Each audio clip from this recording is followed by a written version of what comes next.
103. ఏంది 103? ఇక 110 కొట్టించుకో, ఆడికాడికి లీటర్ వస్తుంది.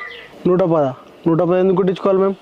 110 అయినా ఫిక్స్ చేసి ఏంది అంటే గట్ల కాదు కానీ ఇప్పుడు 103 ఎందుకు, 110 రూపాయలు అయితే ఆడికాడికి లీటర్ వస్తుంది కదా, రౌండ్ ఫిగర్ అంటున్నా. లేదు లేదు, మాకు 103 కావాలి. మీరు అంత కష్టంగా 110 అని చెప్తున్నారంటే కష్టంగా తిరకాస్తుంది ఇలా. తిరకాసు ఏముంటుందండి, మీరు భలే మాట్లాడతారు. 110 కొడతాను, కొట్టించుకోరు. నేను 103 కొడతాను, 110 కొట్టినా కూడా. అయ్యో 100 కొట్టించుకో మరి ఆడికాడికి. నాకు 103 కావాలి. ఇప్పుడు 103 కొడితే మీకు ఏం బాధ అవుతుంది ఎప్పుడు? నాకేం బాధ అయితే లేదు, రౌండ్ ఫిగర్ చెప్తాను నేను.